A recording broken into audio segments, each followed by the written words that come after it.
வணக்கம் traders, welcome to pre market report. So இன்றைக்கி நம்ம இந்த வீடியோவில் என்ன பார்க்க போகிறோம்னா, ஜூன் 30ஆம் தேதி நிஃப்டி, பேங்க் நிஃப்டி மற்றும் சென்செக்ஸ் வந்து என்ன நடக்கிறதுக்கான வாய்ப்பு இருக்குது அப்படிங்கிறத நம்ம இந்த வீடியோவில் டீட்டெயிலாக பார்க்க போகிறோம். அண்ட் இந்த அனாலிசிஸ் நம்ம எப்படி பண்ண போகிறோம்னா, ஃபஸ்ட்டு வந்து பார்த்தீங்கன்னா நமக்கு gift Nifty data. So gift Nifty வந்து 6:30க்கே ஓப்பன் ஆயிருங்கிறனால கிஃப்ட் நிஃப்டி டேட்டா பார்த்தா நமக்கு ஒரு கிளியர் அண்டர்ஸ்டாண்டிங் கிடைக்கும். கேப் அப், கேப் டவுன் ஏதாவது இருக்கான்னு பார்த்து. ரெண்டாவது வந்து நம்மளோட India Vicks data. So India Vicks data பார்க்கும்போது நமக்கு ஒரு காஷன் இருக்குது. ஸோ அதை மட்டும் எக்ஸ்பிளைன் பண்ணிடுவோம். அடுத்து நம்மளோட price action of Nifty, bank Nifty and Sensex. So இந்த ப்ரைஸ் ஆக்ஷன் டிஸ்கஸ் பண்ணும்போது நம்ம முக்கியமாக என்ன டிஸ்கஸ் பண்ண போகிறோம்னா, எந்த முக்கியமான சப்போர்ட் லெவல்ஸில் நமக்கு இருக்குது அண்ட் இந்த சப்போர்ட் லெவல்லேருந்து மார்க்கெட் மேலே போகிறதுக்கோ கீழே வரதுக்கோ சான்சஸ் இருக்கா. அப்போ கீழே வந்தால் எது வரைக்கும் வரலாம், மேலே போனால் எது வரைக்கும் வரலாம், எது வரைக்கும் போகலாம் அப்படிங்கிறது தான் நம்ம இந்த வீடியோவில் டீட்டெயிலாக டிஸ்கஸ் பண்ண போகிறோம். அது மட்டும் இல்லாமல் நம்ம வந்து ஓப்பன் இன்ட்ரெஸ்ட் டேட்டாவை வந்து நம்ம ஏற்கனவே டிஸ்கஸ் பண்ணதோட வேலிடிட்டியாக நம்ம வந்து ஓப்பன் இன்ட்ரெஸ்ட் டேட்டாவையும் பார்ப்போம். ஸோ தட் நமக்கு வந்து கிளியரான அண்டர்ஸ்டாண்டிங் கிடைக்கும் நம்மளோட சப்போர்ட் அண்ட் ரெசிஸ்டன்ஸ் வந்து இந்த பாயிண்ட் தான் சொல்லி. ஓகே, அப்போ நம்ம வீடியோ ஆரம்பிக்கிறதுக்கு முன்னாடி ஒரே ஒரு விஷயம் என்ன அப்படின்னா, இது வந்து நமக்கு வந்து புது மாதம் ஆரம்பிக்க போகிறோம், ஜூலை.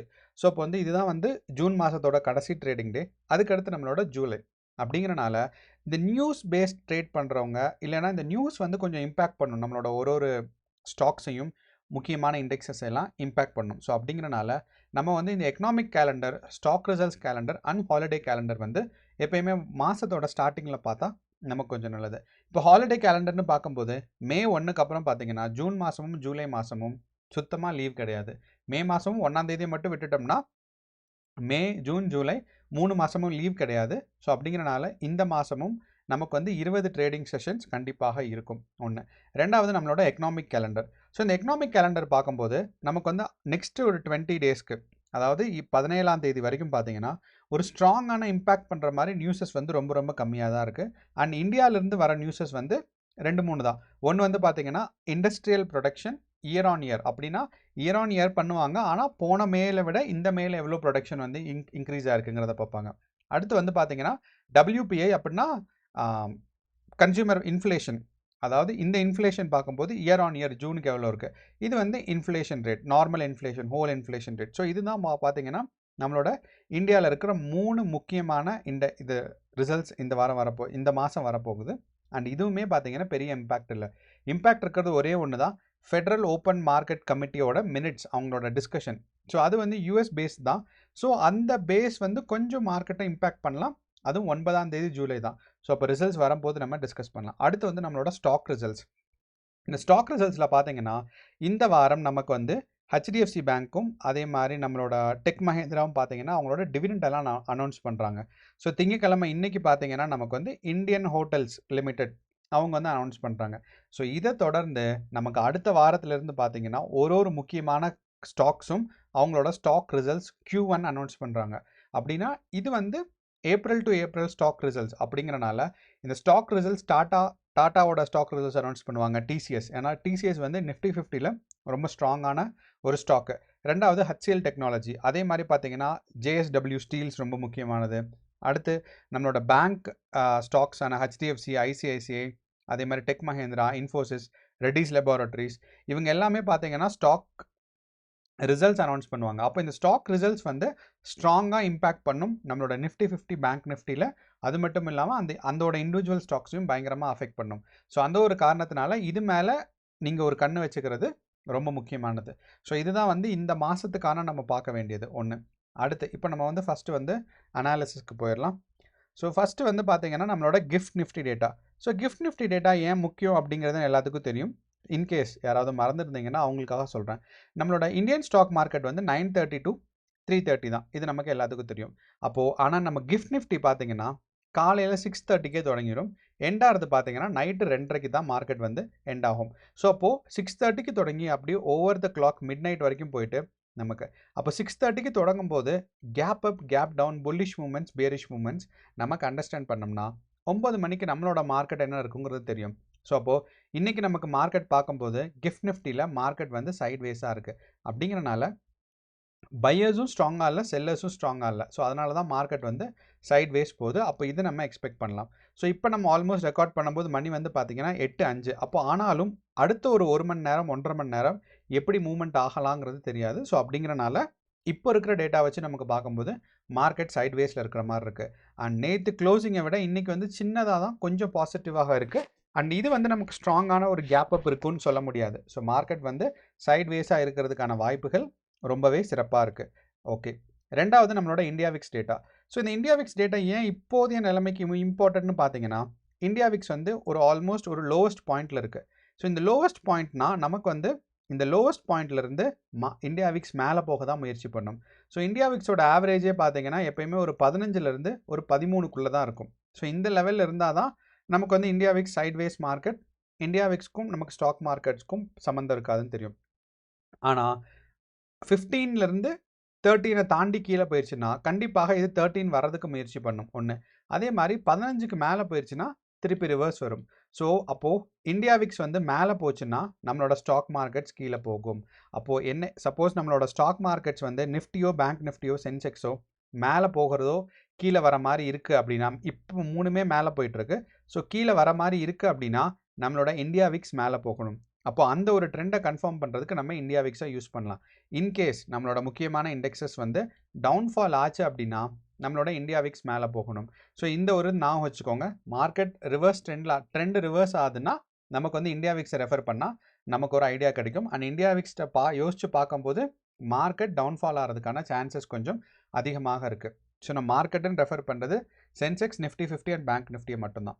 ஓகே, அண்ட் நம்ம ப்ரைஸ் ஆக்ஷன் பார்த்தோம்னா நம்ம சென்செக்ஸ் வந்து போன வாரம் முழுசுமே பார்த்தீங்கன்னா பாசிட்டிவாக தான் போச்சு. அப்போது இந்த வாரம் மார்க்கெட் வந்து சென்செக்ஸ் பாசிட்டிவாக போனால் எது வரைக்கும் போகலாம் அப்படின்னு பார்த்தீங்கன்னா அதிகபட்சம் பார்த்தீங்கன்னா 85,000 வரைக்கும் மேலே போகலாம். ஏன் அப்படின்னா நம்மளோட சென்செக்ஸோட மூவ்மெண்ட் வந்து இப்போது கொஞ்சம் குறைஞ்சிரும். காரணம் ஆல் டைம் ஹையிலிருந்து ஆல்மோஸ்ட் ஒரு 2% தான் கம்மியாக இருக்குது. ஸோ இந்த ஒரு காரணத்தினால நமக்கு வந்து மூவ்மெண்ட் குறையும் ஒன்று. ரெண்டாவது, லாஸ்ட் ஒரு 4 நாளாக தொடர்ந்து பார்த்தீங்கன்னா செவ்வாய்க்கிழமையிலேருந்து, அதாவது 24ஆம் தேதியிலேருந்து பார்த்தீங்கன்னா மார்க்கெட் வந்து ஓவராலாக பாசிட்டிவாக தான் இருக்குது. அப்போது என்னைக்கு வந்து ஒரு 3 நாள் ஒரு பாசிட்டிவ் ட்ரெண்ட் இருக்கோ அதுக்கடுத்து ஒரு ப்ரைஸ் கரெக்ஷனோ இல்லை ஒரு கன்சாலிடேஷன் ஃபேஸோ எக்ஸ்பெக்ட் பண்ணலாம். அப்போது கிஃப்ட் நிஃப்டி டேட்டா வச்சு பார்க்கும்போது எய்தர் இன்றைக்கி ஒரு கன்சாலிடேஷன் ஃபேஸ், அந்த கன்சாலிடேஷன் ஃபேஸ்லையும் அதிகபட்சம் போனால் 85,000 வரைக்கும் போக முடியும். டவுன்ஃபால் ஆனால் 82,500 வரைக்கும் டவுன்ஃபால் ஆக முடியும். ஸோ இதே தான் பார்த்தீங்கன்னா நம்மளோட ஓப்பன் இன்ட்ரெஸ்ட் டேட்டாலையும் தெரியும். இப்போ நம்ம ஓப்பன் இன்ட்ரெஸ்ட் டேட்டாவில் போய்ட்டு சென்செக்ஸை செலக்ட் பண்ணிக்கலாம். Open interest data. So call option பார்த்தீங்கன்னா நமக்கு 85,000 தான் ரொம்ப ஸ்ட்ராங்கான கால் ஆப்ஷன் இருக்குது. அதே மாதிரி நமக்கு வந்து மார்க்கெட் டவுன்ஃபால் ஆனால் 83,000 டவுன்ஃபால் ஆகிற மாதிரி சான்சஸ் இருக்குது. ஸோ இந்த 83,000 ஆல்மோஸ்ட் இது வரைக்கும் தான் வரும். நம்ம சொன்ன மாதிரி 82,500 வரைக்கும் கூட வர்றதுக்கான வாய்ப்புகள் கம்மி. ஆனாலும் நம்மளோட ப்ரைஸ் ஆக்ஷன் வச்சு பார்க்கும்போது சென்செக்ஸ் க்ரோ ஆனால் 85,000 வரைக்கும், டவுன்ஃபால் ஆனால் 82,500 வரைக்கும் டவுன்ஃபால் ஆகலாம். இதுதான் சென்செக்ஸோட ஒரு அண்டர்ஸ்டாண்டிங். அடுத்து நம்மளோட நிஃப்டி 50. ஸோ நம்ம எல்லாத்துக்கும் தெரியும் நிஃப்டி 50 ஒரு பாசிட்டிவ் ட்ரெண்டில் தான் இருந்துச்சு. அண்ட் நிஃப்டி 50 வந்து ஆல் டைம் ஹையான 26,240 இருக்குது. இதிலிருந்து 2.3% பார்த்தீங்கன்னா தெரியும், 2.25%, ஏறக்குறைய 2.3% கீழே இருக்குது. ஸோ அப்படிங்கிறனால ஆல்மோஸ்ட் ஆல் டைம் ஹை வந்து இந்த ஜூலை ஃபர்ஸ்ட் வீக்கோ இல்லைனா செகண்ட் வீக்கோ ரீச் ஆகிறதுக்கான வாய்ப்புகள் கம்மி. அப்போது ஒரு ஸ்டாக் வந்து ஆல் டைம் ஹை ரீச் ஆச்சுன்னா கண்டிப்பாக ஒரு ப்ரைஸ் கரெக்ஷன் வரும். அந்த ப்ரைஸ் கரெக்ஷன் ஒரு 1 to 2% வரைக்கும் ப்ரைஸ் கரெக்ஷன் ஆகலாங்கிறத ஞாபகம் வச்சுக்கணும். ஸோ இப்போ ஆல் டைம் ஹை வந்ததுக்கப்புறம் நீங்கள் ஷார்ட் கால் எடுத்தாலும் அது உங்களோட பிளானிங், உங்களோட ஒரு ஸ்ட்ராட்டஜி பில்டிங் தான். ஸோ பட் ஒரு இது மட்டும்தான். அப்போது சென்செக்ஸ் நம்மளோட நிஃப்டி 50 இன்றைக்கி மேலே போச்சுன்னா அதிகபட்சம் 26,000 வரைக்கும் மேலே போகலாம். அண்ட் டவுன்ஃபால் ஆச்சுன்னா நமக்கு வந்து 25,500 இல்லைனா 25,200 வரைக்குமோ வரலாம். ஆனால் நம்மளோட ஓப்பன் இன்ட்ரெஸ்ட் டேட்டா ஆஃப் நம்மளோட நிஃப்டி 50 பார்த்தோம்னா நமக்கு என்ன தோணுதுன்னா டவுன்ஃபால் ஆகிறத தடுக்கிற மாதிரி நிறைய கால் ஆப்ஷன்ஸ் புட் ஆப்ஷன்ஸ் நமக்கு ரொம்ப ஸ்ட்ராங்காக இருக்குது. அதாவது மல்டிபிள் ரேஞ்ச் ஒரு 500 பாயிண்ட்ஸ்லையும் பார்த்தீங்கன்னா புட் ஆப்ஷன்ஸ் ரொம்ப ஹையாக இருக்கிறனால டவுன்ஃபால் ரொம்ப லிமிட்டட். அப்படின்னா மார்க்கெட் ஒரு சைட்வேஸ் மூவ்மெண்ட் நம்ம எக்ஸ்பெக்ட் பண்ணலாம். இன்றைக்கி நம்ம கிஃப்ட் நிஃப்டி டேட்டா பார்த்த மாதிரி, ஏன்னா ஒரு பாயிண்ட்டுக்கு வரும் திருப்பி மேலே போகும், திருப்பி ஒரு பாயிண்ட்டுக்கு வரும் மேலே போகும். ஸோ அப்போ நம்ம நிஃப்டி 50 இன்றைக்கும் நமக்கு வந்து சைட்வேஸ் மார்க்கெட் எக்ஸ்பெக்ட் பண்ணுறதுக்கான சான்சஸ் ரொம்ப அதிகமாக இருக்குது. அண்ட் டவுன்ஃபால் அதிகமாக இருக்காது அப்படிங்கிறத நம்ம ஞாபகம் வச்சுக்கணும். மூணாவது நம்மளோட bank Nifty. So bank Nifty பார்த்தீங்கன்னா இப்போவே ஆல் டைம் ஹையில் தான் இருக்குது. அதாவது 57,400 தான் நம்ம பேங்க் நிஃப்டியோட ஆல் டைம் ஹை. அப்போது இதிலிருந்து நம்ம எவ்வளோ வரைக்கும் ப்ரைஸ் கரெக்ஷன் எதிர்பார்க்கலாம்னா ஆல்மோஸ்ட் லைக் 1%. அதாவது நமக்கு வந்து 56,000 இல்லைனா 6900 வரைக்குமே நம்ம வந்து ஒரு டவுன்ஃபால் எதிர்பார்க்கலாங்கிறதா நம்மளோட பேங்க் நிஃப்டியில். ஆனால் நம்ம பேங்க் நிஃப்டியோட ஒரு ஓவரால் பிக்சர் பார்த்தோம்னா டவுன்ஃபால் ஆகிற மாதிரி தெரியல. ஒரு ஸ்ட்ராங்கான பாசிட்டிவ் ட்ரெண்டில் தான் இருக்குது. ஸோ அந்த ஒரு காரணத்தினால இன்றைக்கி பேங்க் நிஃப்டி அதிகபட்ச டவுன்ஃபால் ஆனால் நமக்கு வந்து 57,200 வரைக்கும் டவுன்ஃபால் ஆகலாம். அப்படி டவுன்ஃபால் ஆனாலும் திருப்பி பவுன்ஸ் பேக் ஆகி ஒரு சைட்வேஸ் மார்க்கெட். அப்போ ஒரு ஓவரால் பிக்சர் பார்க்கும்போது நமக்கு இன்றைக்கி வந்து சைட்வேஸ் மார்க்கெட்கான எக்ஸ்பெக்டேஷன்ஸ் கொஞ்சம் பில்ட் பண்ணலாம் ஒன்று. அதே மாதிரி தான் நமக்கு நிஃப்டிலையும் சைட்வேஸ் மார்க்கெட் எக்ஸ்பெக்டேஷன் பண்ணலாம். ஆனால் நமக்கு சென்செக்ஸில் பார்த்தோம்னா சென்செக்ஸ் வந்து பாசிட்டிவாக இருக்கிறதுக்கான சான்சஸ் கொஞ்சம் அதிகமாக இருக்குது. இன்கேஸ் டவுன்ஃபால் ஆனாலும் 82,500 வரைக்கும் சென்செக்ஸ் டவுன்ஃபால் ஆகலாம். ஸோ இதுதான் நம்மளோட ஒரு ஓவரால் அனாலிசிஸ். உங்களுக்கு ஏதாவது டவுட்ஸோ இல்லை சந்தேகங்களோ இருந்துச்சு அப்படின்னா கமெண்ட் பாக்ஸில் கமெண்ட் பண்ணுங்கள். உங்களுக்கு வேறு ஏதாவது கருத்து இருந்தாலும் கமெண்ட்டில் போடுங்க. ஸோ தட் நானும் தெரிஞ்சுக்கிறேன், எல்லோரும் தெரிஞ்சுக்குவாங்க. அண்ட் இதுதான் என்னோட அனாலிசிஸ். ஆல் தி பெஸ்ட் இன்னையோட ட்ரேடிங் செஷனுக்கு. நன்றி, வணக்கம்.